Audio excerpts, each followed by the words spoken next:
O en México viene de Brasil. Viajando a Australia me ha pasado muchas veces encontrarme con un rector de Alemania, de Lituania, hasta el rector de Oxford hace pocos años era neozelandés. Paulo mencionó que dentro de los países no hay movimiento. Ni siquiera vamos a aceptar a un rector que esté de otra universidad. Sí, es cierto, sí. Ni siquiera vamos a reconocer los créditos académicos de la universidad que está al lado de nuestra universidad. A veces ni siquiera al interior de nuestra propia universidad. Exactamente. Así que creo que hay un problema de cambio de mentalidades, una necesidad de abrirnos, de aceptar que podemos aprender de los demás y también contribuir a los demás. Sonia nos llamó la atención sobre el tema muy importante de la responsabilidad social. Muchos de los problemas de hoy en día son problemas de conflictos, no solamente dentro de esos países, pero también con nuestros vecinos. Y yo creo que la internacionalización es la mejor manera de aprender a ser tolerantes. Yo soy víctima de la internacionalización porque lo final de los 40, mi papá viajó de Marruecos, como no existía educación superior en Marruecos, a estudiar en Francia y allí se encontró con una francesa y soy uno de los productos de este encuentro. Y me impacta mucho, mis 3 hijos, el mayor se acaba de casar con una alemana polaca, mi hija se va a casar el próximo mes con un inglés y mi hijo menor se está casado con una chica de África del Sur. Y yo creo que si vamos a salvar la humanidad es solamente a través de la internacionalización.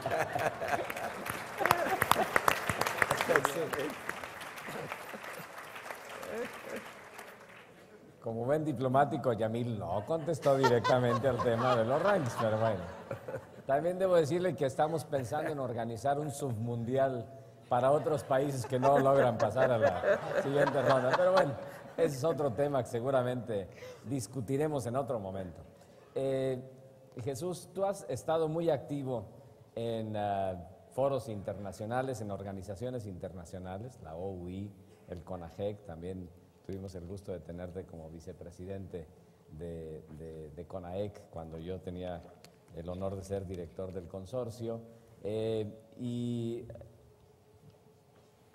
de vez en cuando lo escucho de rectores, el sentido de relativo cansancio respecto a la participación en foros internacionales y al poco avance que tenemos en los esquemas de colaboración internacional.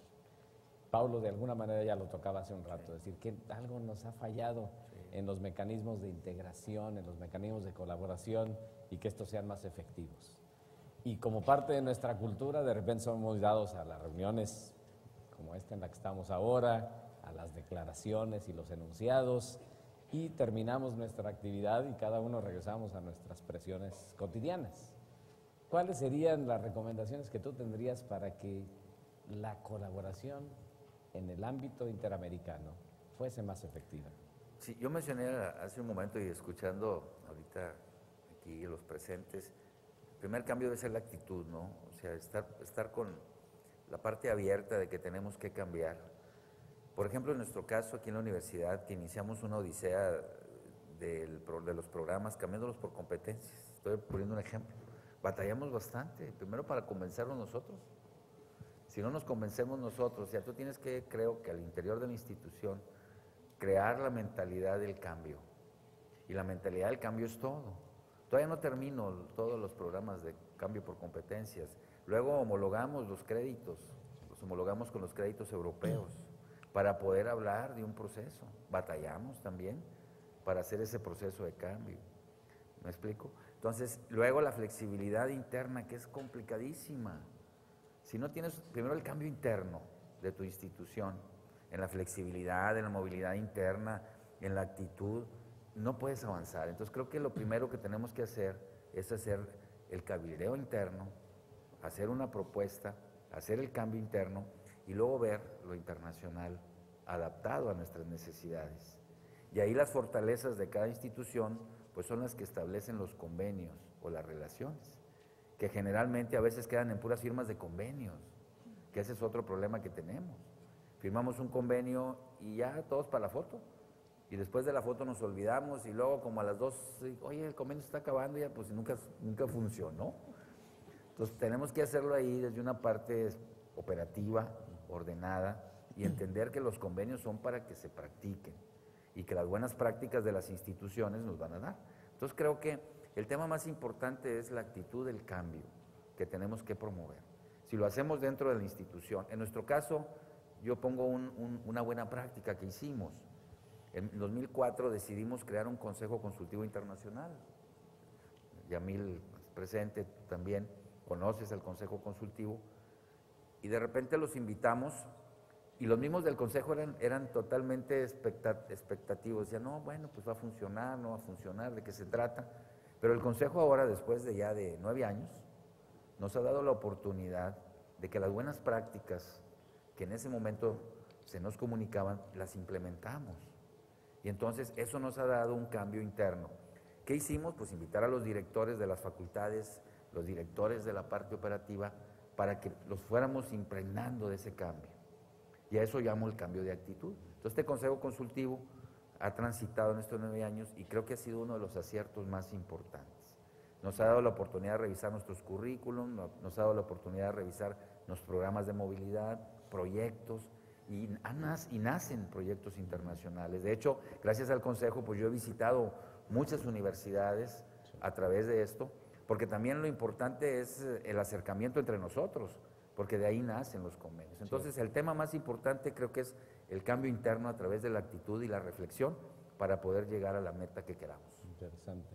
Es interesante observar la concordancia en esta precisión acerca de la necesidad del cambio de actitud. Y esto se aplica también, por supuesto, a la misma formación de los estudiantes. Si logramos transmitir a los estudiantes también este cambio de actitud, y sobre todo esto lo veo yo en el contexto latinoamericano, me parece que podemos efectivamente estar realmente formando ciudadanos de mundo con un sentido profundo de responsabilidad local. Paulo, tú estás en una posición privilegiada porque fuiste rector de una universidad, te tocó sufrir la frustración de las cumbres de los gobiernos, platicando y diciendo que van a cambiar y que van a colaborar más en el ámbito interamericano, iberoamericano, luso de habla portuguesa, sudamericano, en fin, te ha tocado ver eso desde esa perspectiva. Ahora vas a estar del otro lado de la mesa, te va a tocar estar en las reuniones de los ministros de educación que van a estar hablando de este tipo de cosas. ¿Cómo hacerle para romper estos desencuentros o discursos que están, diríamos, con poca conexión y hacer que se dé precisamente una mejor y mayor convergencia? Mira, esa pregunta es difícil, ¿eh? Esta no estaba en el script que me enviaste. Así que se me ocurrió de repente. Ahora de improviso. Pero mira, yo creo que el mejor camino es el ejemplo que uno pueda dar.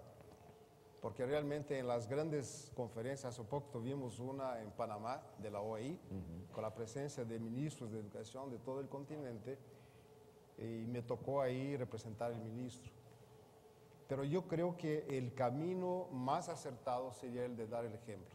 Yo creo que Brasil en ese momento hace un enorme esfuerzo en el sentido de propiciar la movilidad en el ámbito del Mercosur, por ejemplo, de establecer programas nacionales que estimulan la movilidad de estudiantes dentro del mismo país, que no tenemos. La legislación más reciente de las cuotas raciales socioeconómicas también de cierta manera estimulan ese proceso de movilidad, pero en el aspecto internacional yo creo que hay una problemática que tiene que ver con el cambio de mentalidad, a que todos hacían referencia, pero tiene que ver también con la legislación del país. Yo me acuerdo cuando estábamos preparando el proyecto académico de la UNILAB, para la integración Brasil-África, y en una reunión con rectores de países africanos, me preguntaba un representante de Nigeria, un poco como tú me preguntaste ahora, ¿y un africano podrá ser rector de esta universidad, ya que usted habla de integración entre Brasil y los países africanos? Yo no tenía cómo responderle en este momento. ¿Por qué? Porque la legislación brasileña no lo permite. Sí.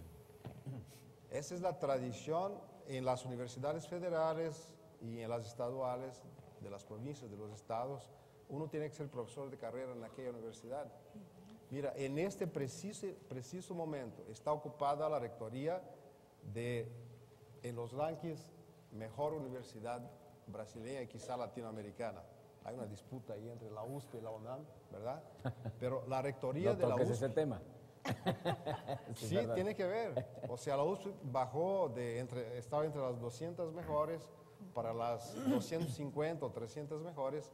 ¿Por qué? Porque no ofrece clases en inglés, no tiene cursos en inglés, tiene pocos estudiantes extranjeros. Y la USP tiene una tradición de elección del rector que es semejante a la que tenía la UNAM de auscultación de la comunidad, pero sin elecciones directas, como muchas federales tienen ahora. Y está ocupada la rectoría porque ahora va a haber cambio de rector. ¿Y qué es lo que quieren los estudiantes? Elección directa del rector.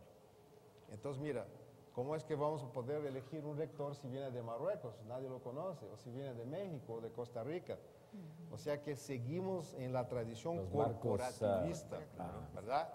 De elegir el más popular, el que convence a las plateas y finalmente se elige. Eso pasa en algunas situaciones. Entonces, este cambio, y ahora me preguntas, ya que estoy del otro lado, ya que estás del otro lado, o sea, yo, así es. ¿Cómo es que podemos?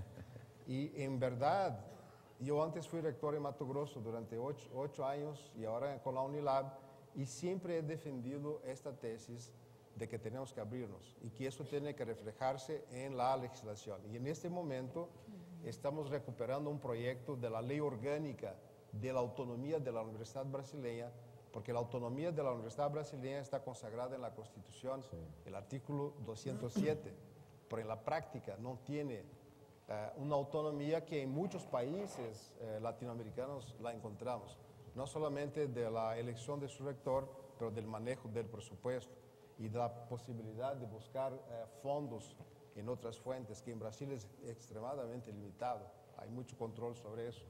Entonces, estamos defendiendo ahora una ley orgánica de la autonomía de la Universidad Brasileña que será llevada a la Presidencia de la República para que se transforme en ley y efectivamente se pueda dar esta flexibilidad, mejor, digamos, abrir más la universidad para las posibilidades de integración en un plan regional, nacional, regional en el sentido de América Latina y con el mundo.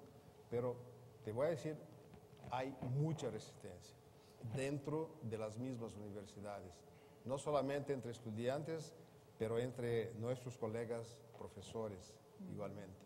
Entonces, este es, digamos, una prioridad en la que estamos trabajando en este momento para que efectivamente la legislación abra la posibilidad para que la universidad pueda abrirse e integrarse más a ese proceso de internacionalización.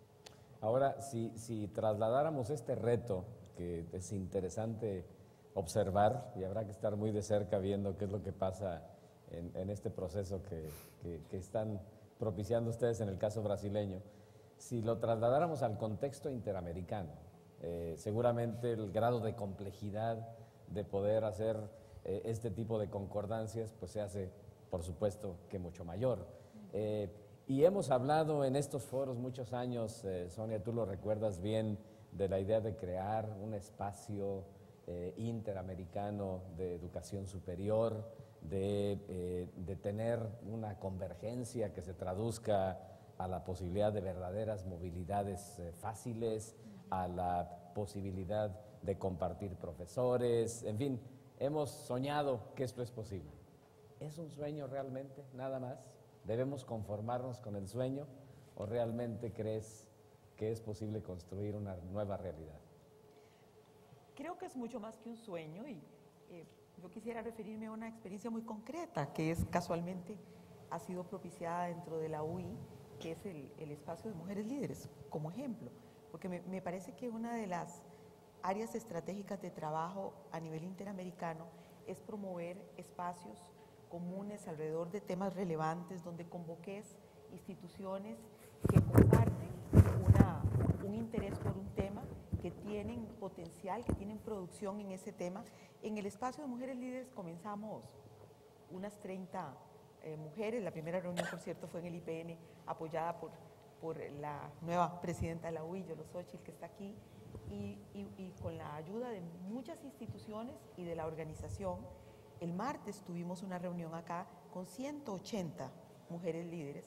No hemos tenido un presupuesto propio, más que la ayuda de cada institución, cada quien se paga su pasaje, alguna ayuda del COLAM, por supuesto de la UI, de instituciones en particular, pero imagínense ustedes que tenemos ahora un plan de trabajo, un observatorio que está en marcha. ¿A qué me refiero? Sí. Una cosa positiva, Francisco y colegas, es la voluntad de la cooperación y la existencia de intereses comunes. Estos espacios, cuando se construyen, generan cambios importantísimos. Por ejemplo, nos vamos dando cuenta, por una parte, el potencial de unir no solo instituciones de educación superior, sino organizaciones de las propias instituciones o organismos donantes, otras instituciones relacionadas con el mundo de la educación y del conocimiento. Vemos nuestro potencial, pero también vemos nuestros retos y nuestras limitaciones, y visibilizarlos es la primera etapa para empezar a enfrentarlos. Ahora en la mesa se ha discutido uno de los temas que impide de alguna manera la internacionalización y que puso Yamil con la maravillosa metáfora del fútbol y del mundial, alrededor de la gobernanza, cómo la gobernanza es muy doméstica y muy local, toda la reglamentación para la elección de autoridades. Pero imagínense, me quiero referir, por ejemplo, a la reglamentación general de las universidades y de los países en el campo, normatividades para reconocimiento de títulos, reconocimiento de estudios. Miren, colegas, es alucinante.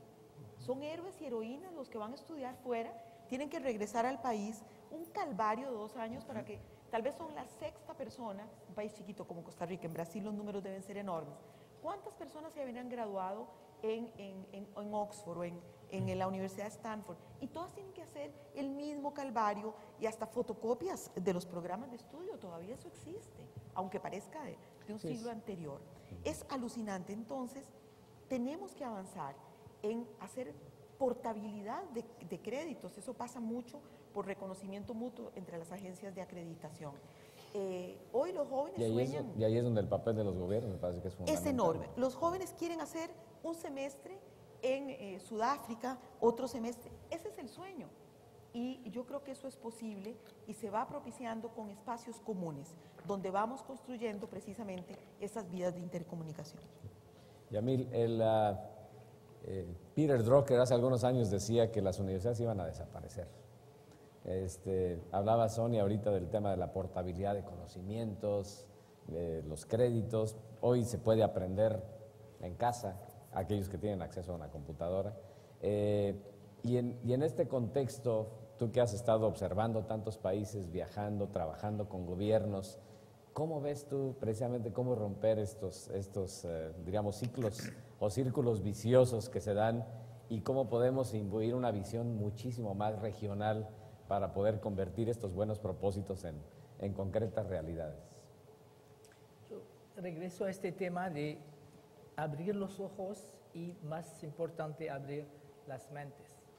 Recuerdo un día visitando Bolivia, entrando en la oficina del señor ministro que estaba un poquito agitado, furioso, diciendo: imagínense que hay una universidad virtual de Cataluña que quiere ofrecer doctorados. Eso, hay que parar eso, ¿verdad? Es cierto, yo dije al contrario. Es una buena universidad, hay que abrirse. Y yo creo que regresamos a este tema, la importancia de comunicar, y foros como este son muy importantes porque se desarrollan amistades que permiten romper las barreras tradicionales y también tratar de ver que hay buenas experiencias en nuestros países. Si me permite, siempre criticamos, pero mencionar 2 ejemplos positivos. El año pasado, Medellín se celebró como la ciudad más innovadora del mundo, ganó el premio.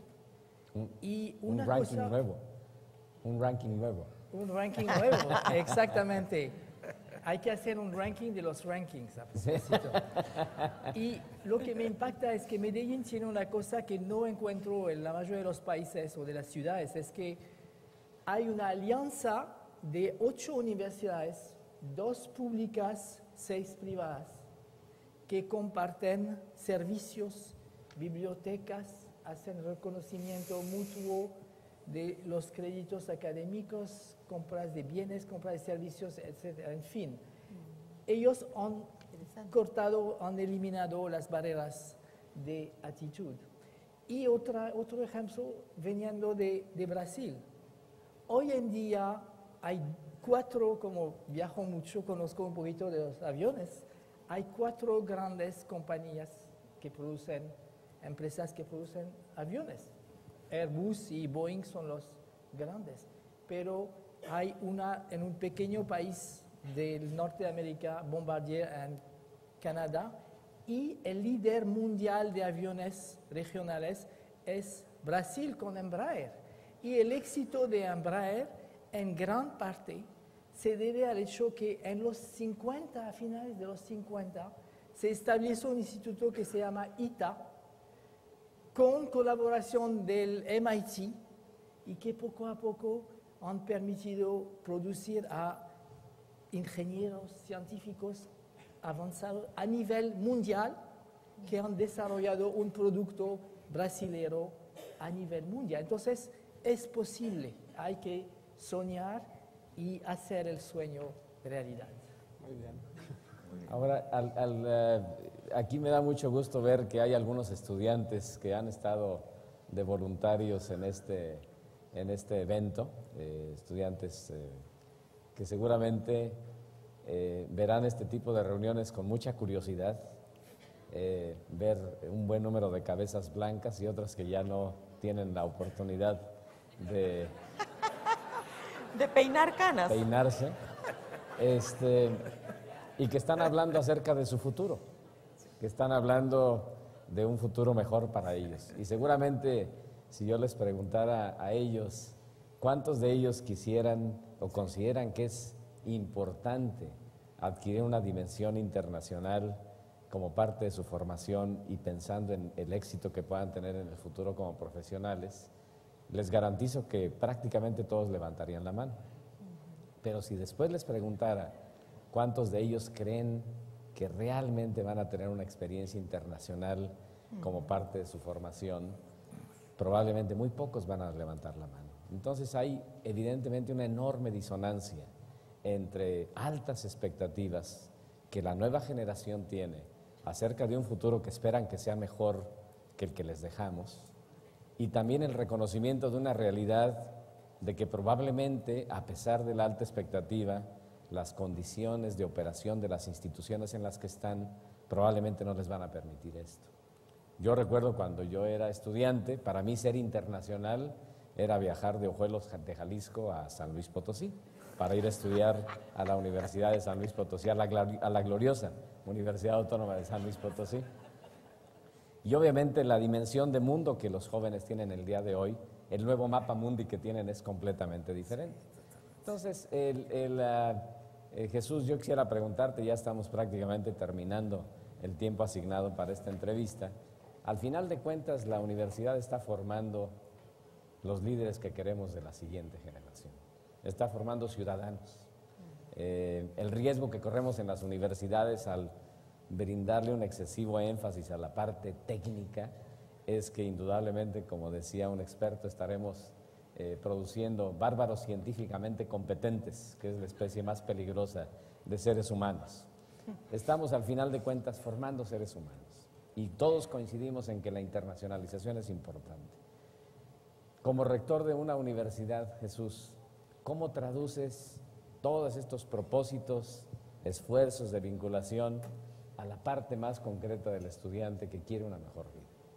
Sí, yo creo que la universidad tiene que definir, como lo dije al principio, el rumbo, pero también tiene que preocuparse por la producción, que es los estudiantes, el egresado, el que estás formando, porque al final es lo más valioso que tenemos.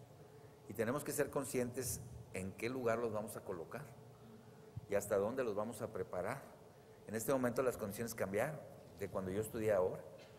Los médicos de hace 40 años, cuando yo terminé, ahora somos diferentes. Ahora hablamos de biología molecular o biología subcelular cuando yo hablaba de biología celular y macromolecular, etcétera, ¿no? Entonces, todo eso es un proceso evolutivo de las instituciones que tienen que traducirse en que el egresado pues tiene que adecuarlo, tenemos que adecuarlo a la necesidad. Y en esa necesidad tenemos que formarlo, tanto en la parte profesional o la parte de conocimiento, como en la parte de valores y la parte integrada, que es otra de las funciones de la institución. Si lo hacemos de esa forma, pues tendremos el modelo suficientemente práctico para que se desenvuelva, ¿no? Y esa es la parte que es más difícil, cómo llegar a ese punto de equilibrio para poder definir al egresado con ese nivel de competencia, que ahora le llamamos estudiante planetario, ¿no? Para que pueda irse al planeta, a cualquier parte. Sí. Y ahí está la parte internacional, que nos va a definir el rumbo o nos puede orientar. Nosotros en la institución le hemos dado